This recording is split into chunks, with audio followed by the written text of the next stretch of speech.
We're incredibly grateful for your support. Before we begin today's tale, tell us, which city or country are you joining us from? We love connecting with our global audience. Now, let's dive into today's story. Chapter 1. Living the Dream. Nathan Morrison stood at his office window in Red Point Technologies, observing the Philadelphia skyline. His reflection showed a man of 32, with sharp features and calculated green eyes that missed nothing. The corner office served as a testament to his ruthless dedication. Every promotion earned through strategic moves and unwavering focus. Mr. Morrison, David Reynolds would like to see you, his assistant Sarah announced through the intercom. Send him in. Nathan's voice carried the authority of someone used to commanding respect. David Reynolds, his longtime mentor, entered with purposeful strides. At 60, he embodied corporate success with his tailored suit and confident demeanor. Nathan, that security vulnerability you discovered could have bankrupted us. The board is impressed. Nathan's lips curved into a controlled smile. It was necessary. Red Point success is my success. That's why I chose you. When you first walked in here, I saw that hunger in your eyes. The same hunger I had when I started. David settled into the chair across from Nathan's desk. How are you holding up? It's been 14 years since. Nathan's jaw tightened. The memory of his parents' accident still burned fresh. I'm fine. Their death taught me to rely on myself. And Victoria? How's married life treating you? The mention of his wife softened Nathan's expression slightly. She's everything I could ask for. Supporting my career, understanding the long hours. We're expecting twins. David's eyebrows rose. Twins? Nathan, that's wonderful news. When did you find out? Last week. Victoria's already planning the nursery. Nathan pulled out his phone, showing David the ultrasound image. She wants to continue working at the real estate agency until the last trimester. Smart woman. Hayes Properties is making waves in the market. Though I hear Catherine, her sister, can be difficult to work with. Nathan's eyes narrowed. Catherine's ambitious. Sometimes too ambitious. But Victoria keeps her in check. A knock interrupted them. Grace Martinez, one of their top project managers, entered with a stack of reports. Her dark hair was pulled back in a precise bun, her expression professional. Sorry to interrupt, but the Singapore team needs an immediate decision on the firewall protocols. Come in, Grace. David and I were just finishing up. Nathan's tone shifted to business mode. He'd hired Grace himself, recognizing in her the same driven determination he possessed. As Grace laid out the technical specifications, Nathan's phone buzzed with a text from Victoria. At the gym with my new trainer. He's got amazing ideas for staying fit during pregnancy. Dinner at 7? Nathan typed a quick response. Meeting might run late. Don't wait up. He returned his attention to Grace's presentation, unaware that this moment marked the beginning of his perfect life's unraveling.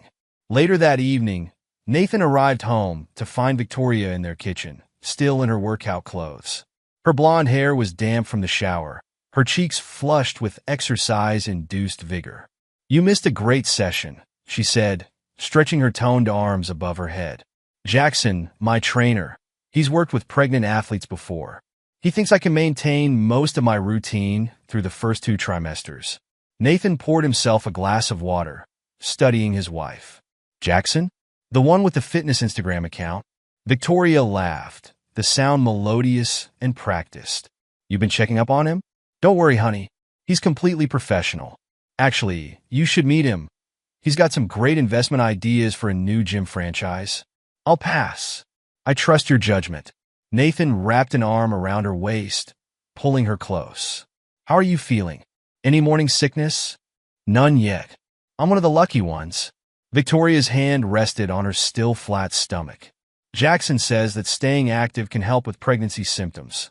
Nathan's phone rang. Robert Wilson, his best friend from college and now a detective with the local police. Sorry, I need to take this. Stepping into his home office, Nathan answered. Rob, what's up?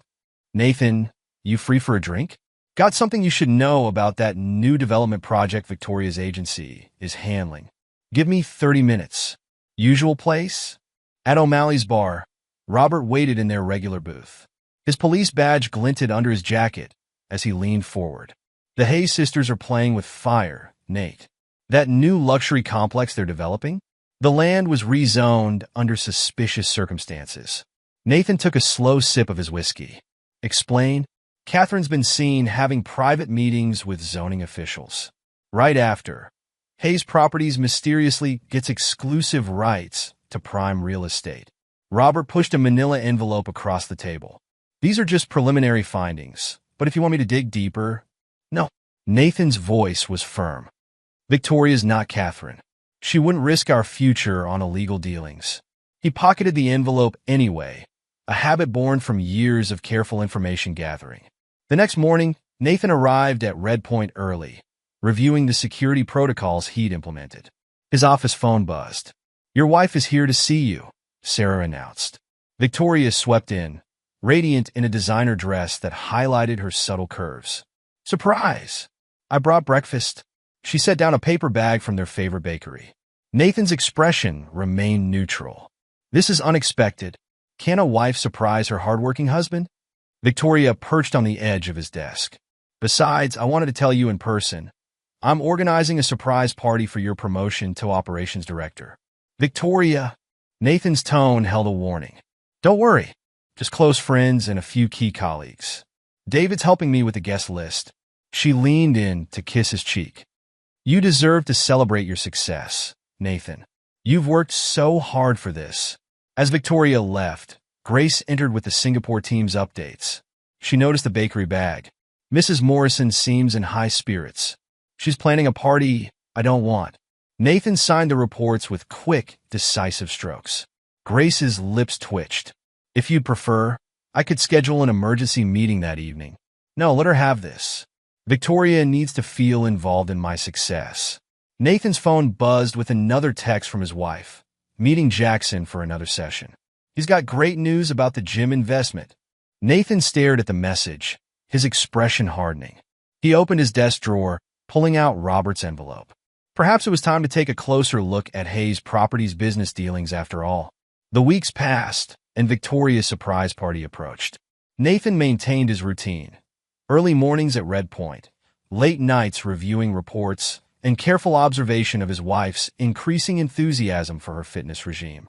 One evening, he overheard Victoria on the phone with Catherine. "No, he doesn't suspect anything. Yes, Jackson's handled everything perfectly. The party will be amazing. Just wait and see." Nathan's hands curled into fists, but his face remained impassive. He'd learned long ago that reaction without preparation was a fool's move. Instead, he made a mental note to have Robert run a deeper background check on Jackson Reed, the trainer who seemed to occupy so much of his wife's time. The night of the party arrived, and Nathan played his part perfectly.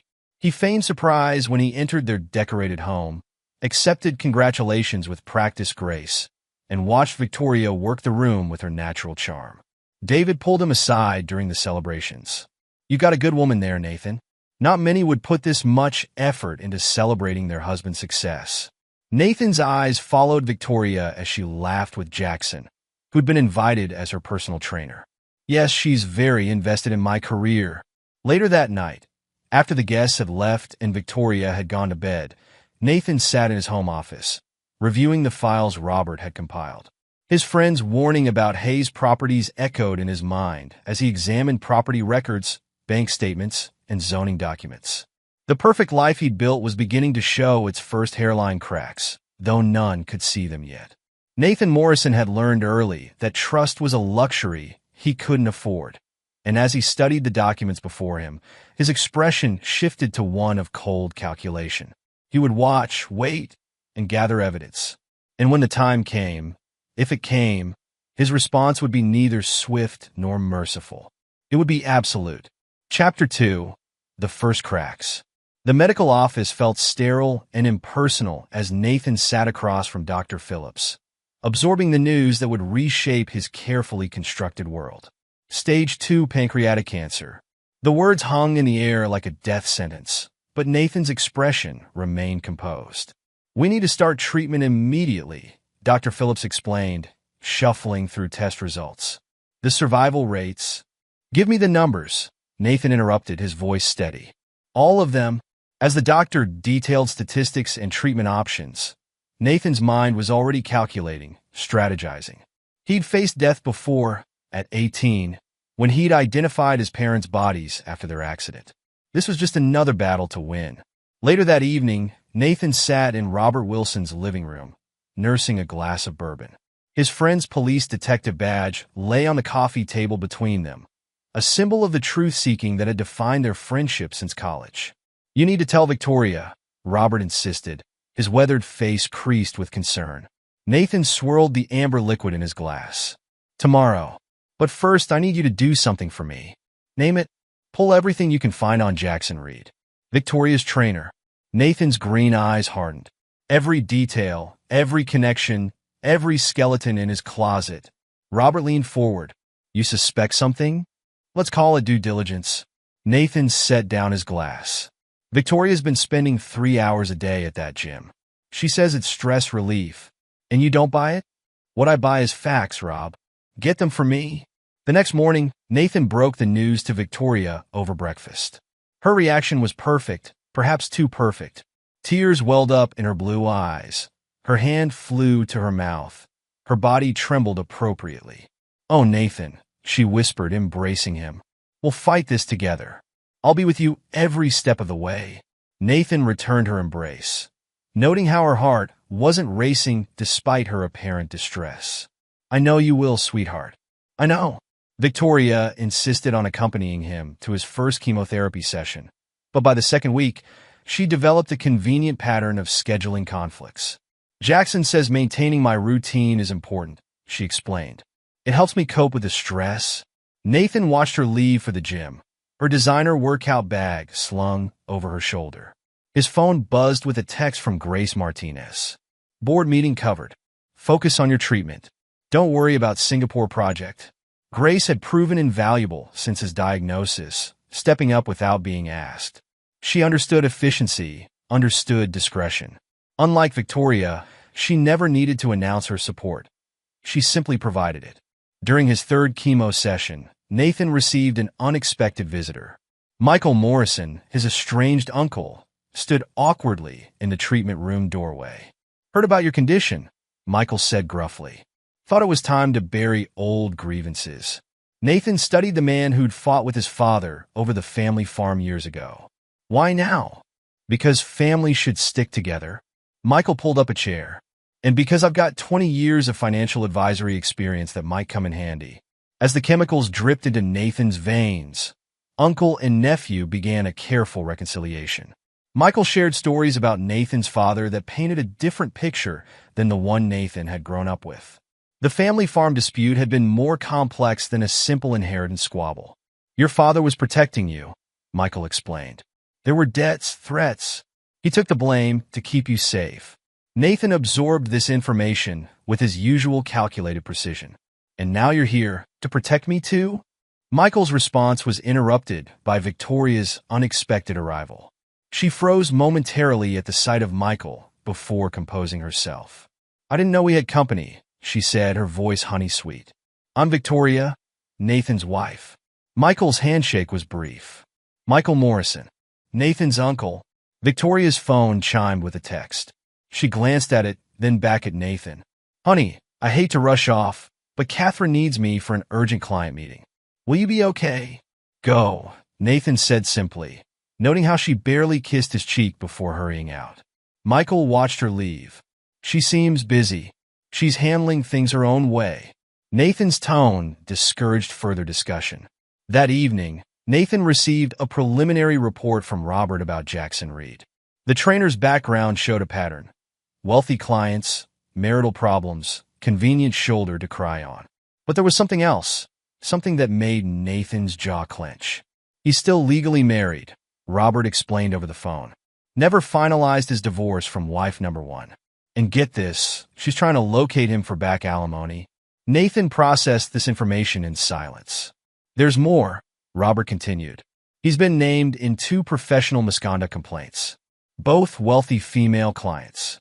Both cases settled quietly." "Keep digging," Nathan ordered. "I want everything." The next few weeks fell into a pattern.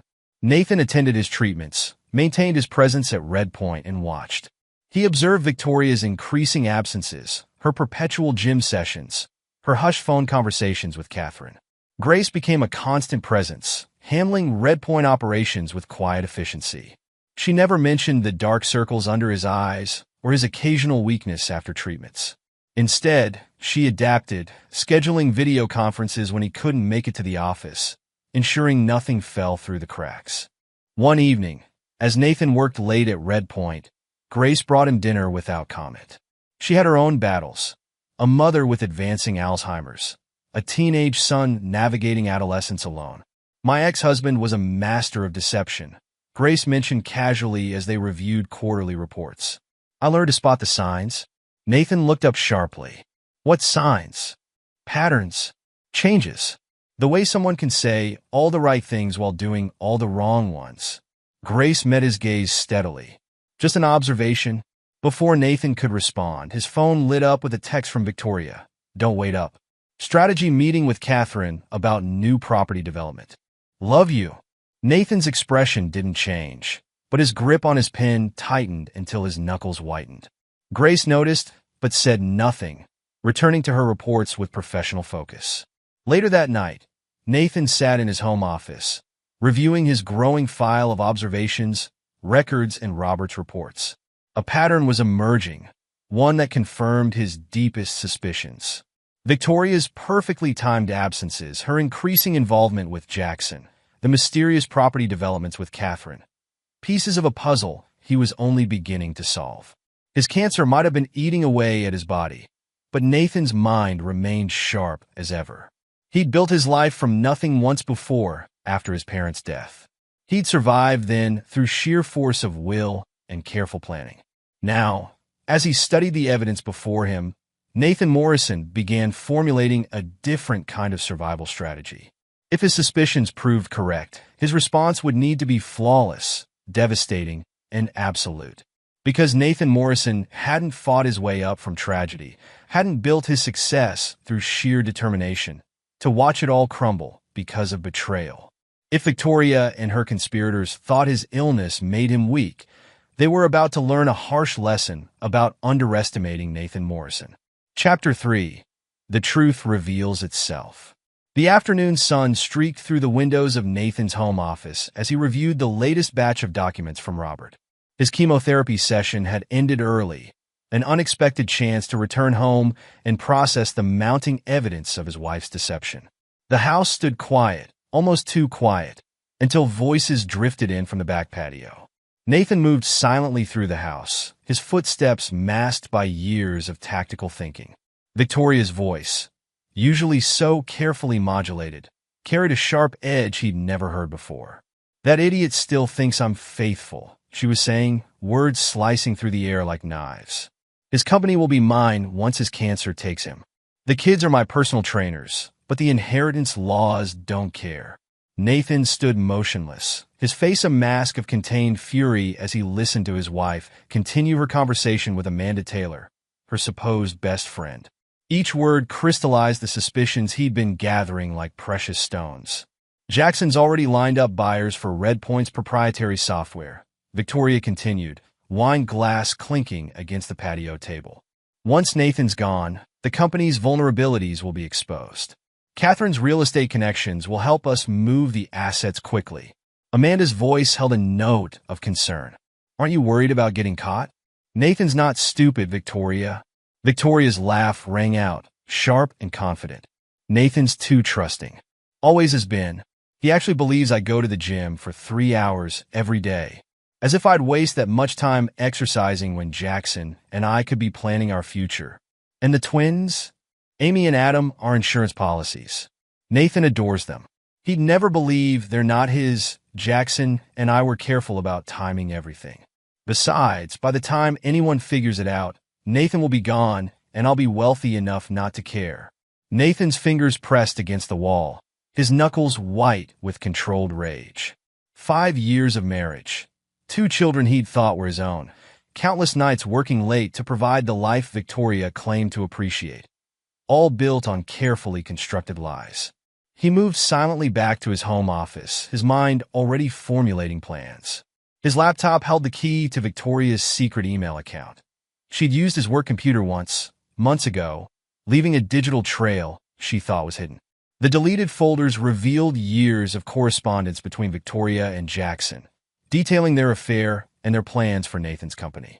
More damning were the emails between Victoria and Catherine, outlining their scheme to siphon money into offshore accounts. "My dear sister," one email from Catherine read, "Nathan's promotion to operations director gives us perfect timing. Once he's gone, his access codes will let us transfer everything. The cancer diagnosis is a gift. No one questions a grieving widow taking control of her husband's assets." Nathan's jaw clenched as he read message after message. The twins' paternity deception, the planned corporate espionage, the calculated exploitation of his illness. Each revelation fueled his determination for retribution. His phone buzzed with a text from Robert. "Found something big on Jackson. Call me?" Nathan stepped into his private bathroom, running water to mask his voice. "What do you have?" "Your wife's boyfriend has a pattern. 3 other married women, all wealthy, all with convenient tragedies happening to their husbands. 2 died in apparent accidents. 1 survived, but lost everything. Jackson disappeared each time, only to resurface with a new identity at a new gym. Send me everything," Nathan ordered, his voice deadly calm. "There's more," Robert continued. "Victoria's been meeting with someone from Redpoint's competitor. Industrial espionage, Nathan. They're planning to steal your security protocols." Nathan ended the call as he heard Victoria entering the house. Her footsteps moved toward their bedroom, followed by the sound of the shower running. He returned to his office, mind racing through scenarios and strategies. The Nathan Morrison that Victoria knew, the trusting, hardworking husband, was a mask he'd worn for 5 years. Now, as the truth revealed itself in all its ugly glory, that mask could finally drop. His computer pinged with an email from Grace. "Unauthorized attempt to access security protocols detected. Source traced to Hayes Properties IP address. Need your directive." Nathan's response was brief. "Monitor. Document. Report directly to me." Victoria's voice floated from upstairs, saccharine sweet. "Honey, when did you get home? I thought you had chemo today." "Just arrived," he called back, his voice betraying nothing of what he discovered. "How was your day?" "Productive," she answered. "Jackson thinks I'm ready to invest in his new gym franchise. He wants to meet with you about it." Nathan's lips curved into a cold smile. "Set it up. I'd love to hear his business proposal." As Victoria hummed happily in the shower, Nathan began meticulously documenting everything he'd learned. Each piece of evidence, every betrayal, every calculated move against him, all would serve his purpose. The twins' laughter echoed from the playroom where Maria, their nanny, watched over them. Nathan's heart tightened at the sound. Biology aside, they were innocent in their mother's schemes. He would ensure they were protected, even as he dismantled everything Victoria had plotted. His phone buzzed again. Uncle Michael this time. "Nephew, those financial transfers you asked me to track? Found something interesting in the Cayman Islands. Tell me." Victoria's been busy. Monthly transfers, growing amounts, all tucked away where she thinks no one can find them. Nathan's expression hardened. "Keep monitoring. Don't alert anyone." As darkness fell over their suburban Philadelphia home, Nathan Morrison sat in his office, plotting his response to the revelations of the day. Victoria had mistaken his dedication for weakness, his trust for blindness. She would learn, as others had before her, that crossing Nathan Morrison was a fatal mistake. The cancer might be attacking his body, but his mind remained razor-sharp. And now, armed with the truth about his wife's betrayal, Nathan Morrison prepared for war. Not the swift, emotional response she might expect from a betrayed husband, but the calculated destruction that had made him a force to be reckoned with in the corporate world. The perfect life had been an illusion, but Nathan Morrison was a master of turning illusions into weapons. Victoria, Jackson, and their conspirators would soon learn the true cost of underestimating him. Chapter 4. Planning in Pain. Nathan Morrison sat in his home office. The evidence of Victoria's betrayal spread across his desk. His fingers moved across his phone screen, dialing Robert's number with practiced precision. "I need you here. Now." Nathan's voice carried the cold authority that had made him feared in corporate boardrooms. 20 minutes later, Robert Wilson's police cruiser pulled into the driveway. The detective entered through the side door, his face grim as he took in his friend's expression. "You found something?" It wasn't a question. Nathan pushed Victoria's deleted emails across the desk. "Read."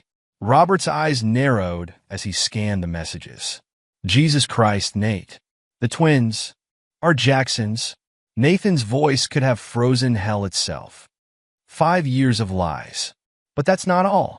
He revealed the evidence of Victoria's financial scheming with Catherine. Robert pulled out his notebook. "Give me names, dates, everything you've got.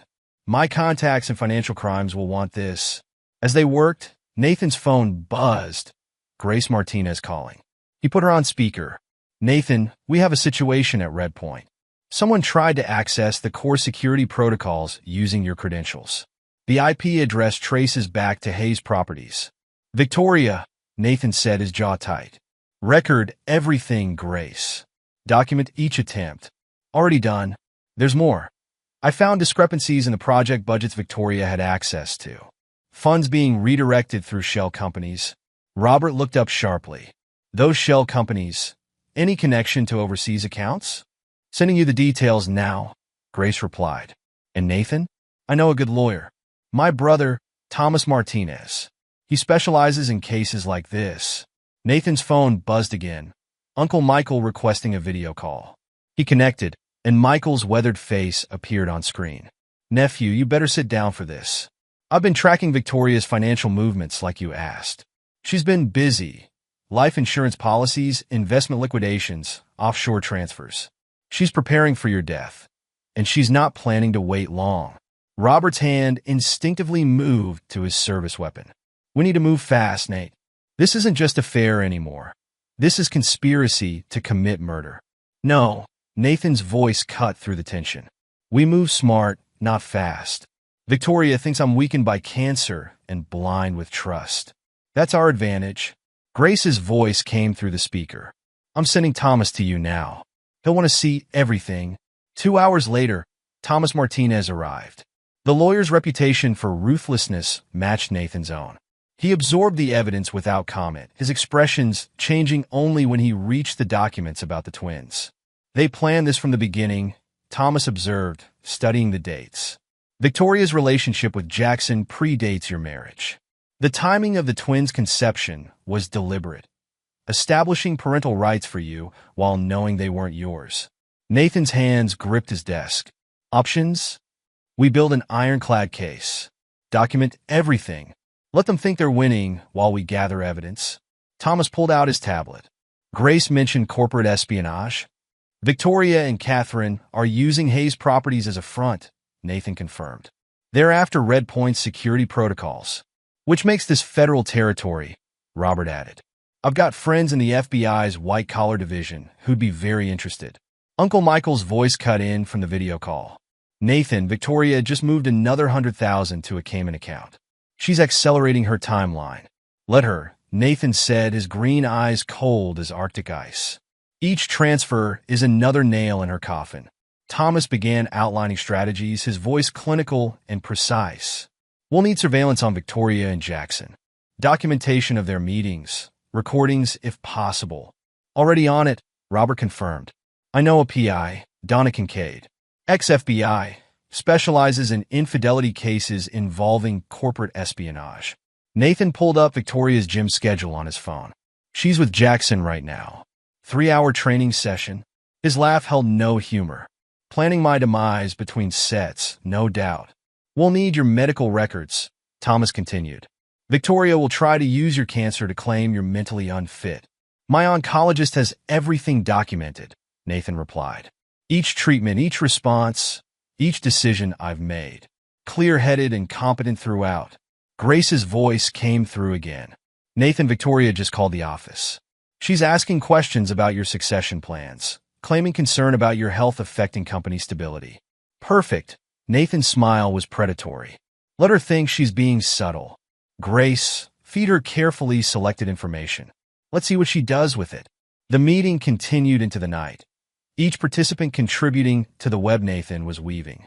Robert coordinated with Donna Kincaid, setting up surveillance. Thomas drafted legal documents, preparing for multiple scenarios. Grace monitored Victoria's attempts to infiltrate Redpoint's systems, documenting each probe. Uncle Michael's financial expertise revealed the full scope of Victoria's preparations. She's been planning this for years, Nathan. The accounts, the properties, the investments, all structured to activate upon your death. Then we'll give her what she expects, Nathan decided. A dying man, too trusting to see his wife's betrayal, too weak to fight back. But Nathan Morrison was far from weak. As his conspirators left that night, each with their assigned tasks, he sat in his office reviewing their strategy. Victoria had mistaken his loyalty for blindness, his focus for ignorance. She would learn, as others had before her, that Nathan Morrison didn't just fight battles. He annihilated his opponents. The cancer might be real, but it had given him something valuable, the element of surprise. Victoria expected a desperate, dying man. Instead, she would face the ruthless strategist who had built himself up from nothing, who had turned tragedy into triumph before. His phone lit up with a text from Victoria, late session with Jackson. Don't wait up. Taking my vitamins and keeping strong for you. Red Heart. Nathan's response was brief, maintaining his role as the unsuspecting husband. Take care, sweetheart. Love you. The game was set. Now it was time to show Victoria, Jackson, and their co-conspirators why crossing Nathan Morrison would be the last mistake they'd make. Chapter 5. Pieces in Motion. Donna Kincaid's surveillance photos spread across Nathan's desk, each image a testament to Victoria's betrayal. The private investigator stood by the window, her ex-FBI training evident in her stance. They're getting careless, Donna observed, pointing to images of Victoria and Jackson leaving a hotel. Your wife's not as subtle as she thinks. Show me the communications, Nathan demanded. Donna handed over transcripts of intercepted messages. They're using a secure messaging app, but nothing's truly secure. Jackson's been reaching out to potential buyers for Redpoint's security protocols. Nathan's phone buzzed, Dr. Rachel Bennett requesting a video consultation. He connected, and the renowned oncologist's face appeared on screen. Mr. Morrison, I've reviewed your case files, Dr. Bennett began, her expertise evident in her precise analysis. The current treatment protocol isn't optimal. I've been researching a new approach that's showing promising results. Success rate? Nathan's question was direct. 60% higher than your current treatment. I can have you transferred to my care by next week. Nathan's mind calculated rapidly. Better treatment meant more time, more strength to execute his plans. Make it happen. A knock at his office door. Grace Martinez entered with her brother Thomas. The lawyer carried a thick folder of documents. Victoria's been busy, Thomas announced, spreading papers across the desk. She's filed preliminary divorce papers, dated them for next month. Claiming your illness makes you mentally unstable. Grace's expression hardened. She's also been meeting with Redpoint's competitors. I planted false security protocols like you asked. She took the bait? Good. Nathan reviewed the documents. Let her think she's winning. Any word from Robert about Jackson's background? Better than that, Grace replied, pulling up emails on her tablet. Jackson's still legally married. His first wife, Jennifer, is willing to testify about his pattern of targeting wealthy women. Donna moved from the window. I found 3 other victims. Same method. Jackson seduces them at the gym, gains access to their finances, then disappears when their husbands die under mysterious circumstances. Nathan's phone lit up. Maria Rodriguez, the twins' nanny, requesting to speak with him. He put her on speaker. Mr. Morrison. Maria's voice was hesitant but determined. I've been keeping records of Mrs. Morrison's behavior with the children. The time she's absent, the inappropriate things she says when she thinks no one's listening. Send everything to Thomas, Nathan instructed. Your observations could be crucial. Thomas nodded approvingly. A nanny's testimony carries weight in custody cases. Even if you don't want custody, it proves Victoria's character. The pieces were falling into place, each member of Nathan's team executing their role with precision. Grace monitored Redpoint systems, documenting Victoria's clumsy attempts at corporate espionage. Donna tracked Victoria and Jackson's movements, building a detailed record of their conspiracy. Robert's voice came through on speakerphone. Nathan, we found something big. Jackson's been manipulating his clients' investment portfolios. He's got unauthorized access to their financial information through the gym's payment system. Forward everything to the SEC, Nathan commanded. Let's add federal charges to their problems.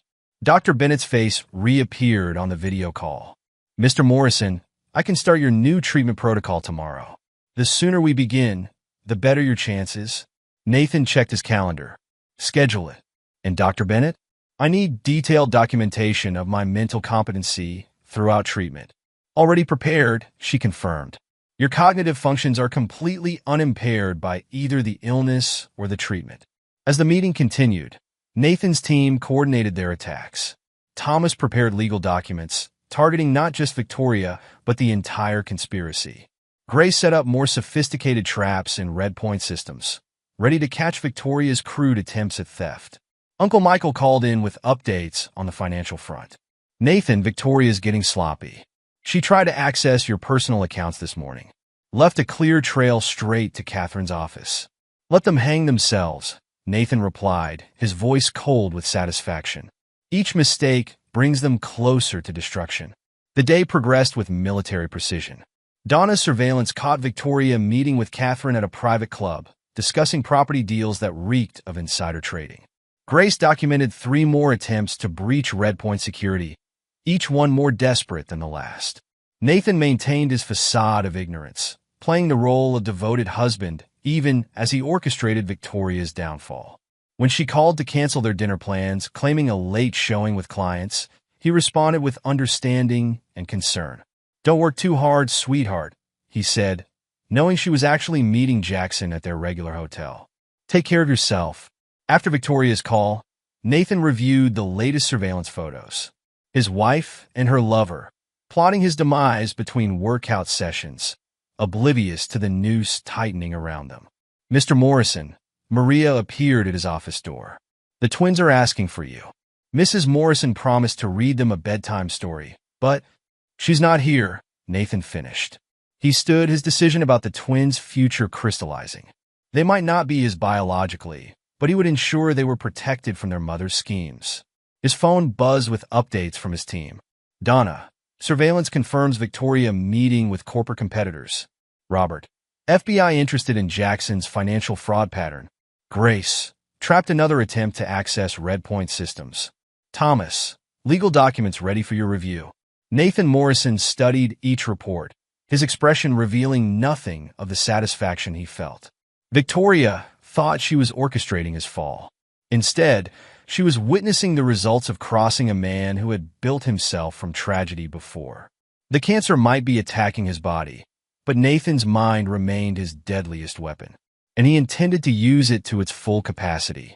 Chapter 6: The Storm Gathers. The gym security cameras provided a perfect view of Victoria and Jackson's latest meeting. Nathan watched the feed from his home office, Donna Kincaid providing real-time commentary through his earpiece. "They're discussing property division," Donna reported. "Your wife seems quite confident about your imminent demise." Nathan's attention shifted to his laptop, where Grace had shared Victoria's latest attempts to access Redpoint systems. "She's getting desperate," he observed. 3 attempts in the past hour. Robert's voice joined the conversation through the speakerphone. "Just got the DNA test results, Nathan. They're conclusive. The twins aren't yours." Though Nathan had known this truth for weeks, the official confirmation hit hard. Not because of biology, but because of the calculated deception it represented. His fingers moved across his keyboard, transferring funds into a secure trust for Amy and Adam's future. Thomas Martinez entered the office, carrying fresh legal documents. "The trust is ironclad," he confirmed. "Victoria can't touch it, even if something happens to you." "Good." Nathan's voice was steel. The twins shouldn't suffer for their mother's crimes. His phone buzzed, Amanda Taylor requesting an urgent meeting. The guilt-ridden friend who had revealed Victoria's true nature now served as another weapon in Nathan's arsenal. "Send her to the office," Nathan instructed Donna. "Record everything." Amanda arrived 30 minutes later, her nervousness evident in her fidgeting hands. "I can't do this anymore," she burst out. "Victoria and Catherine, they're involved in something bigger than just the affair. They're using insider information for property deals. Tell me everything, Nathan commanded, activating the recording equipment Robert had installed. Amanda's confession spilled out. Years of illegal property deals, manipulation of zoning laws, bribes to city officials. All orchestrated by the Hayes sisters, with Victoria using her position as Nathan's wife to gather privileged information. She never loved you, Amanda admitted, tears in her eyes. It was all about access to Red Point's connections. Even the twins were part of her plan. Grace joined the meeting via video call, her expression grim. Nathan, Victoria just tried to access the merger documents. She's getting bolder. Let her, Nathan replied. Each attempt builds our case. The day progressed with the intensity of a gathering storm. Donna's surveillance caught Jackson meeting with potential buyers for Red Point security protocols. Robert's FBI contacts confirmed their interest in the corporate espionage angle. Uncle Michael called with more financial evidence. She's liquidating assets faster now, planning to move everything offshore once you're gone.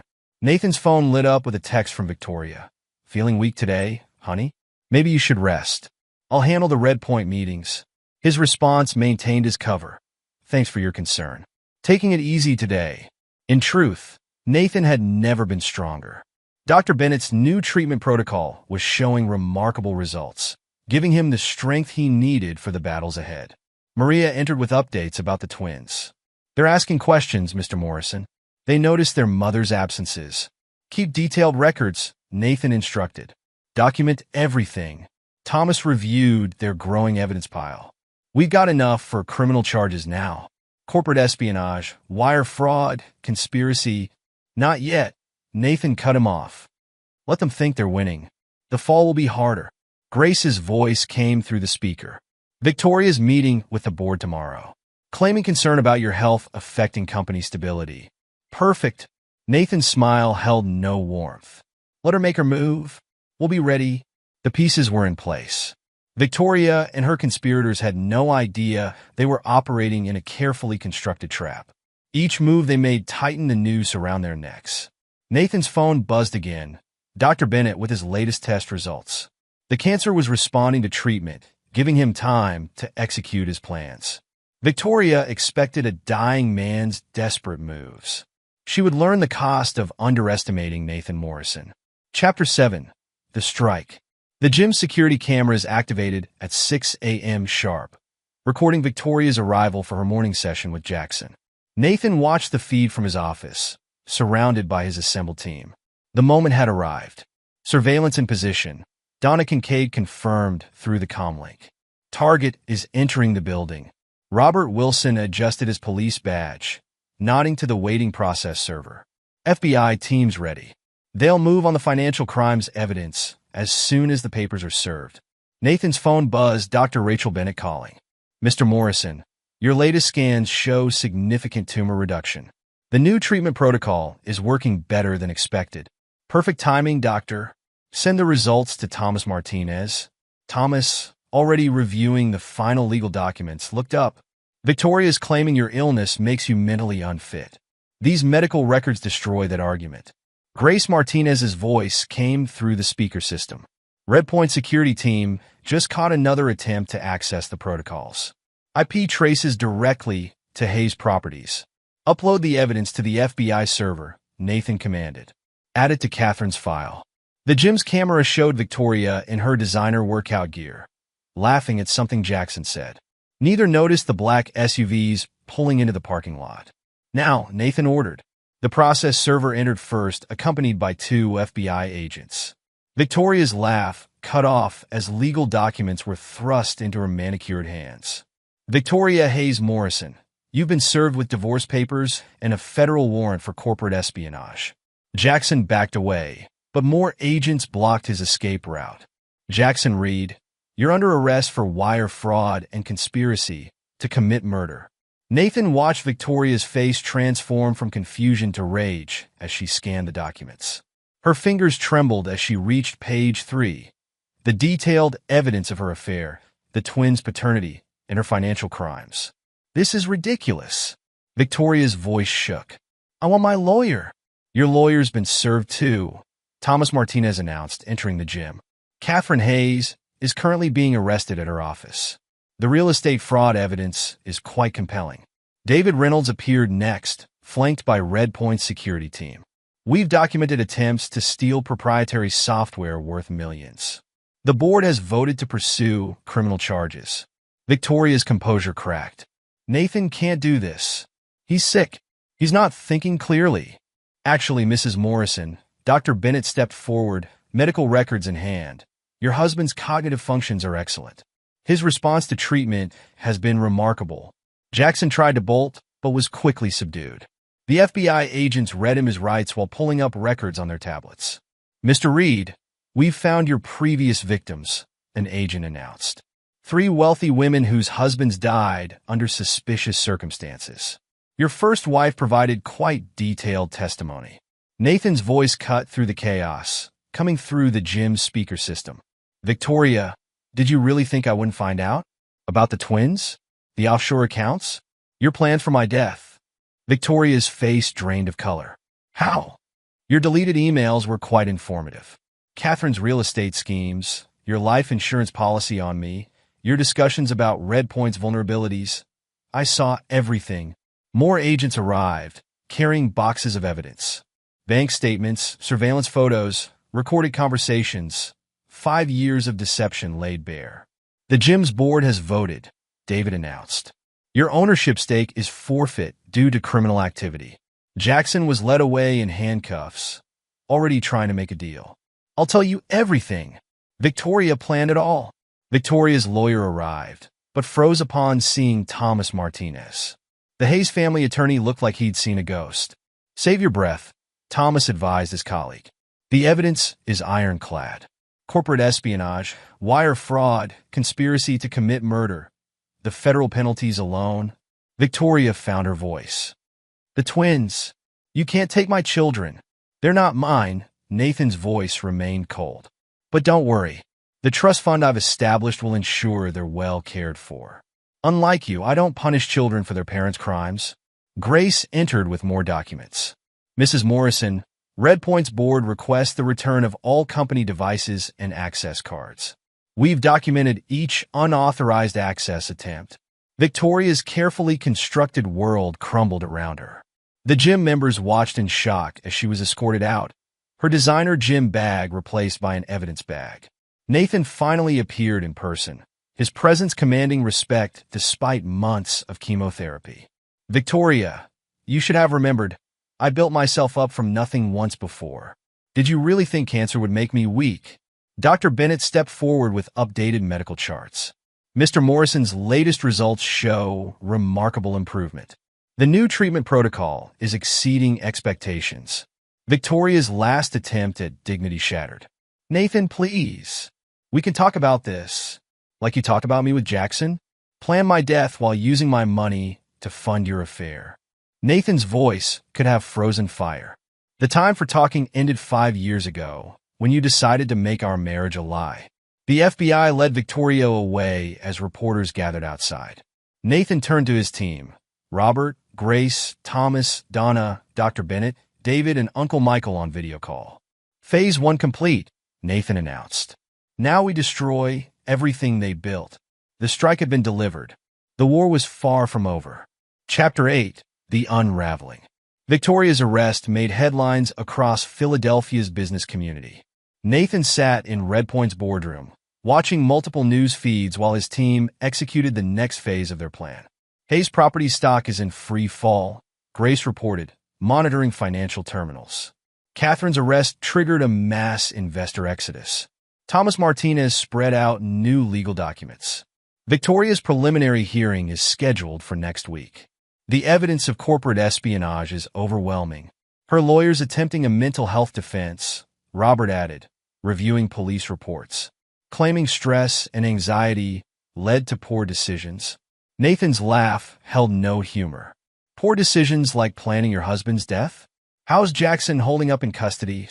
Singing like a canary, Donna confirmed, playing surveillance audio. He's offered testimony about Victoria's murder plans in exchange for a deal. His previous victims are coming forward. The gym's board president called next. Mr. Morrison, we voted to buy out Victoria's ownership stake at minimal value, citing criminal activity clauses. Accept the motion, Nathan instructed. Forward all documentation to Thomas. Grace's tablet chimed with alerts. Victoria's attempting to access offshore accounts. The freeze order is holding. Of course it is. Uncle Michael's voice came through the speakers. Those accounts are locked tighter than a bank vault. She won't see a penny. Jackson's estranged wife, Jennifer, arrived for her scheduled meeting. Her testimony about his previous schemes had proven invaluable. He did this to 3 other women, Jennifer explained, sharing photos.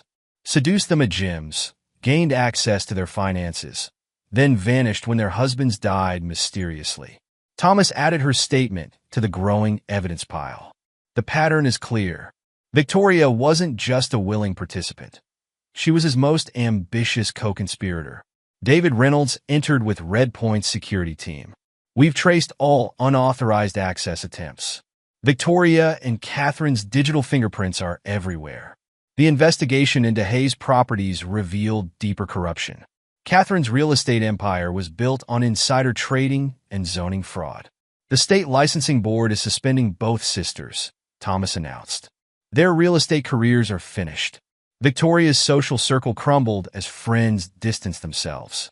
Amanda Taylor's recorded conversations proved particularly damaging. She bragged about it. Amanda testified to federal investigators.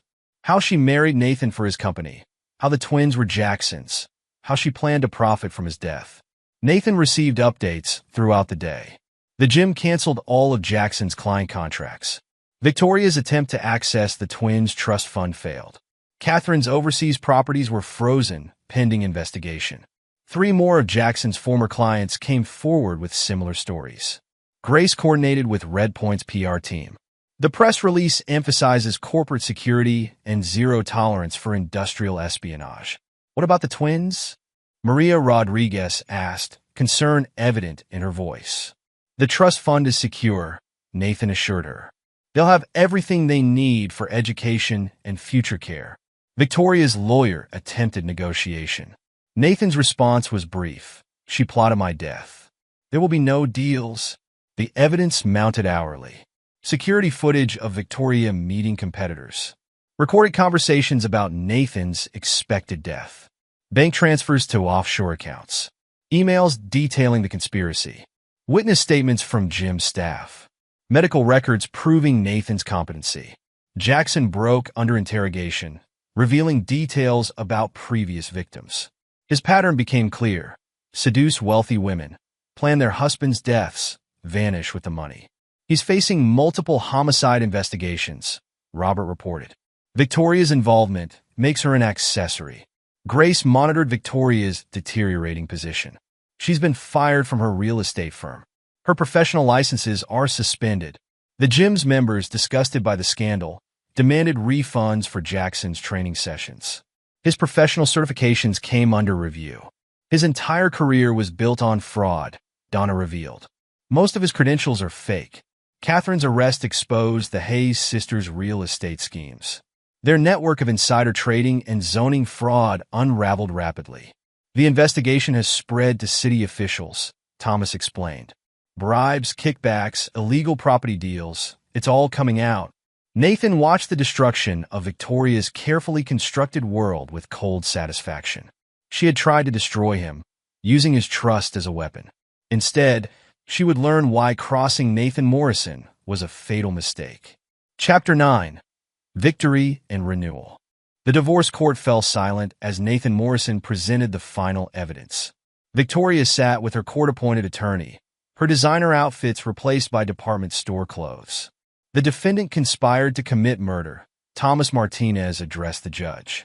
The evidence shows years of premeditation. Nathan's medical team testified about his improving condition. Dr. Bennett presented scan results showing tumor reduction. Mr. Morrison's cognitive functions remained sharp throughout treatment, she confirmed. His business decisions were sound and rational. The judge reviewed the evidence. Surveillance footage, financial records, email correspondence, witness testimonies, medical documentation, corporate security logs. Victoria's attempts to claim mental instability failed. Nathan's documented competency destroyed her defense. The court finds overwhelming evidence of criminal conspiracy, the judge announced. The divorce is granted. All assets will be divided as per the prosecution's proposal. Nathan's team had prepared thoroughly. The house was sold, proceeds frozen. Victoria's gym ownership stake forfeit. Offshore accounts seized. Trust funds secured for the twins. Corporate assets protected. Real estate licenses revoked. Jackson faced his own legal tsunami. Multiple jurisdictions wanted him for questioning about suspicious deaths. He's not coming back, Robert confirmed. Federal marshals are tracking him to Mexico. Victoria's social standing evaporated. Former friends crossed the street to avoid her. Country club memberships were revoked. Your sister made bail, her lawyer informed her. But Catherine's assets are frozen. You'll have to move in with your parents. The twins adapted better than expected. Maria's consistent care provided stability despite their mother's absence. They're resilient, the child psychologist reported. The trust fund ensures their future security. Nathan maintained appropriate distance, knowing they'd learn the truth when older. His role shifted from father to benefactor, ensuring their needs were met without emotional complications. Grace's support remained steady throughout. Their professional relationship evolved naturally, both understanding the need for patience. The company's stronger than ever, she reported during a late strategy session. Victoria's attempts to steal data actually improved our security. David Reynolds proudly watched his protégé's triumph. You've turned betrayal into victory, Nathan. The board is impressed. The final pieces fell. Victoria's parents' shame. Catherine's career destruction. Jackson's flight to Mexico. Amanda's testimony published. Hayes Properties collapse. Gym franchise reorganization. 5 years passed. Nathan sat in his new home's garden, watching his daughter with Grace play. The cancer was in remission. Dr. Bennett's treatment protocol a complete success. Robert and Donna's wedding invitation arrived. Their romance sparked during the investigation. Maria's daycare center flourished with Nathan's investment. Uncle Michael visited regularly. The family rift healed by shared triumph over betrayal. The Morrison family farm became a weekend retreat. The twins, now 10, received regular trust fund updates. Their future education and opportunities were secure, protected from their mother's disgrace. Victoria's attempt to rebuild failed completely. Job applications rejected. Social connections severed. Assets depleted by legal fees. Professional licenses revoked. Reputation permanently ruined. Forced dependence on aging parents. Nathan's new life proved sweeter than revenge. Cancer in remission. Business thriving. Relationship with Grace deepening. True friends proven. Family bonds strengthened. Peace achieved. The final victory wasn't just survival. It was transformation.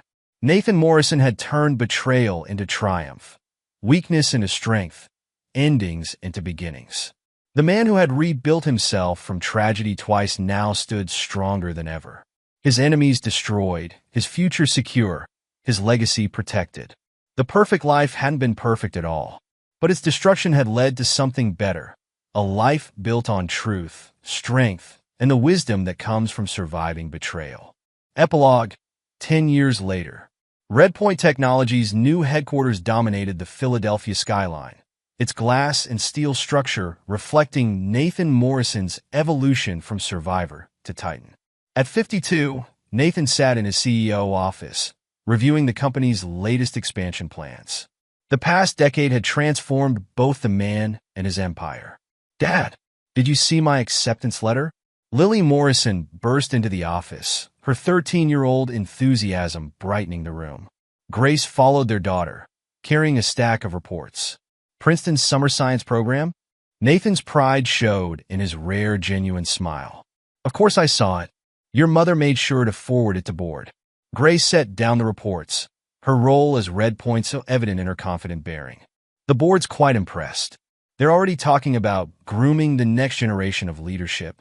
Marriage to Grace had come naturally, for years after Victoria's downfall. Their partnership, built on mutual respect and shared strength, had given Nathan something his first marriage never could: genuine trust. "Mr. Morrison," His assistant interrupted through the intercom. Amy and Adam are here for their monthly meeting. The twins, now 15, entered the office. Though not biologically his, Nathan had maintained his commitment to their future. The trust fund ensured their education and opportunities, while careful boundaries protected everyone's emotional well-being.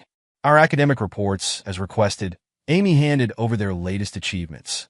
Both excelled at their private school, their athletic builds and determined attitudes reminiscent of their biological father, though they'd grown into better people than Jackson Reed could ever be. Harvard's already showing interest in my tennis performance, Adam added. And Amy's science fair project won national recognition.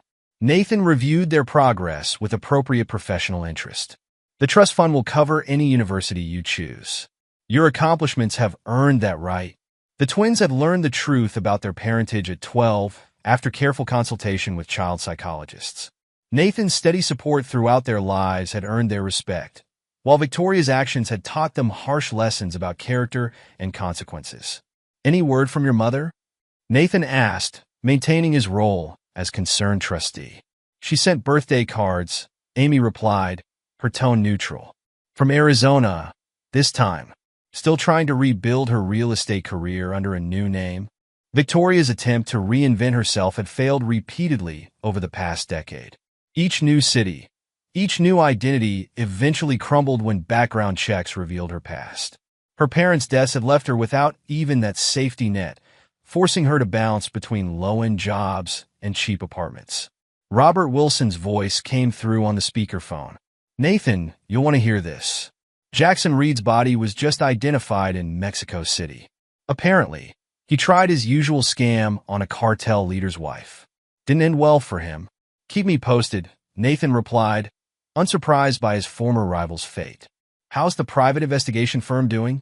Kincaid Wilson Security is expanding to 3 more cities, Robert answered, his marriage to Donna having created a formidable security consulting empire. Thanks for that government contract referral. The intercom buzzed again.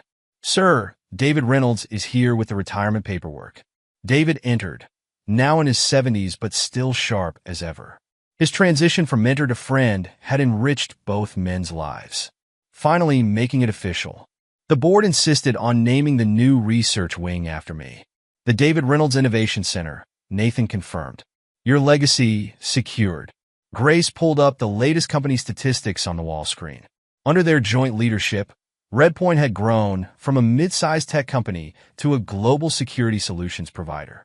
The attempted corporate espionage that Victoria and Catherine had planned had instead sparked a complete security overhaul, leading to groundbreaking advancements in data protection. Speaking of legacy, Grace noted, Maria Rodriguez's child care centers are ready for franchising. Nathan nodded with satisfaction.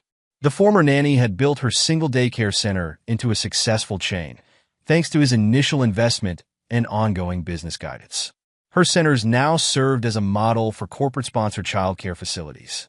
Uncle Michael sent the farm's quarterly report, Grace continued, pulling up more documents. The agricultural technology program is exceeding expectations. The Morrison family farm, once a source of bitter division, had become a testing ground for Redpoint's agricultural innovations. Uncle Michael's financial expertise had helped transform it into a profitable research facility while preserving its heritage.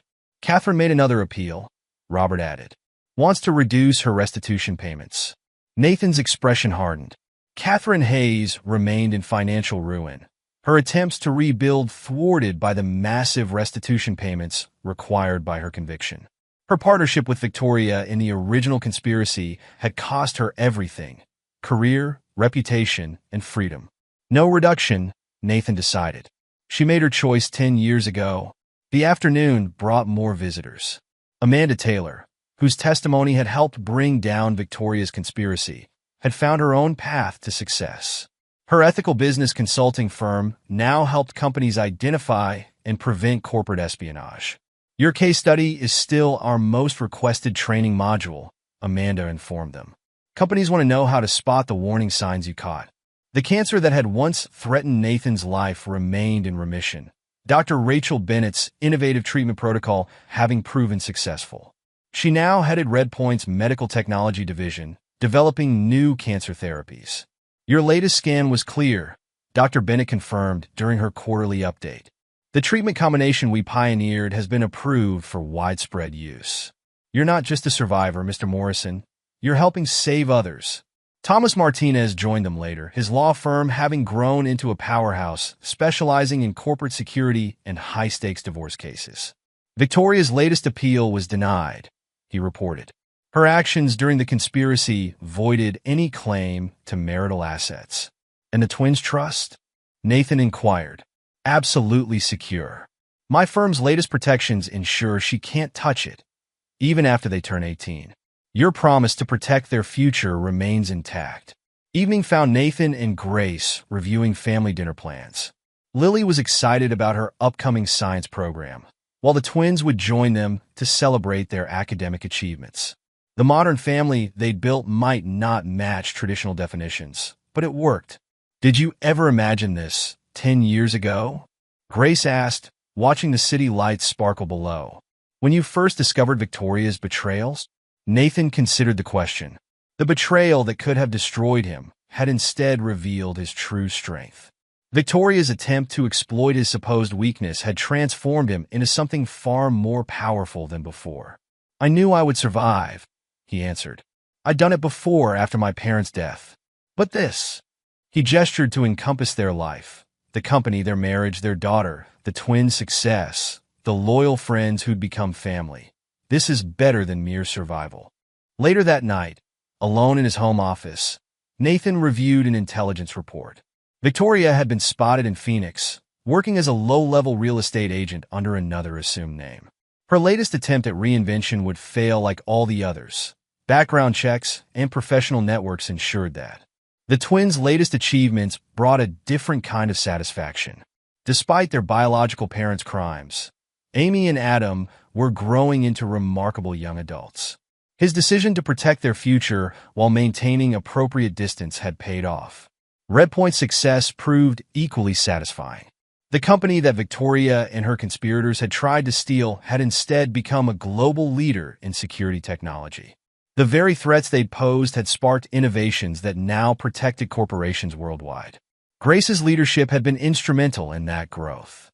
Their partnership, personal and professional, demonstrated what real trust and mutual respect could build.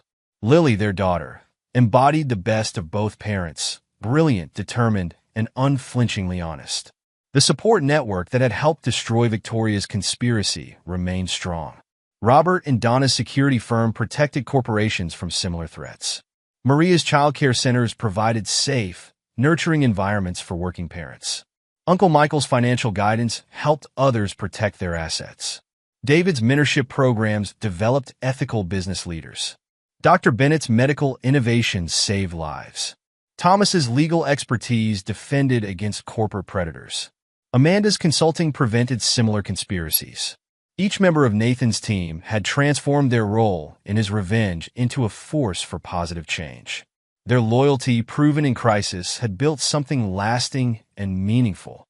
The Morrison name, which Victoria had tried to exploit, now stood for integrity and innovation.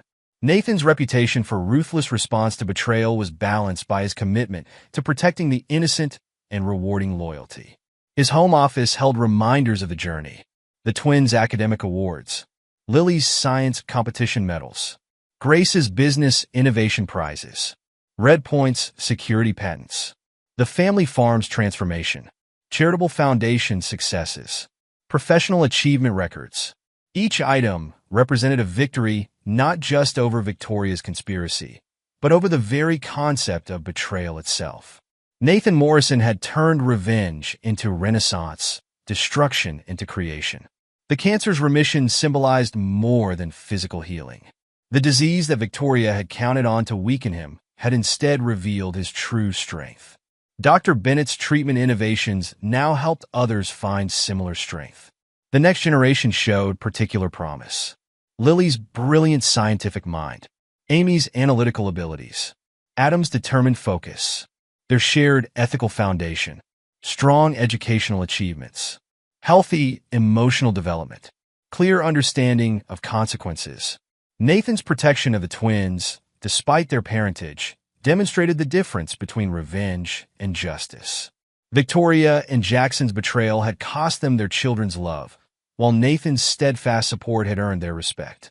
Grace entered the office, carrying evening reports. Their decade together had proven that true partnership required equal strength. Her presence completed the transformation of Nathan's life from a false perfect image to genuine fulfillment. "Board meeting tomorrow," she reminded him. "The new security protocols are ready for review." Nathan nodded, appreciating the irony. Victoria's attempt to steal Red Point's security measures had led to revolutionary advancements in corporate protection. Her betrayal had ultimately strengthened everything she'd tried to destroy. The final lesson emerged clearly. True strength came not from avoiding betrayal, but from transforming it into triumph. Nathan Morrison had turned life's harshest lessons into his greatest victories, building a legacy that would endure long after revenge had lost its savor. The perfect life he'd thought he had with Victoria had been an illusion. The real perfection lay in surviving betrayal, protecting the innocent, and building something genuine from the ashes of deception. 10 years after Victoria's conspiracy failed, Nathan Morrison's true victory was not in her destruction, but in the creation of something she could never have imagined, a life built on authentic strength, genuine trust, and the enduring power of transforming betrayal into triumph. And there you have it. Another story comes to an end. What did you think? I'd love to hear your thoughts in the comments below. If you enjoy this story, consider joining our community by subscribing.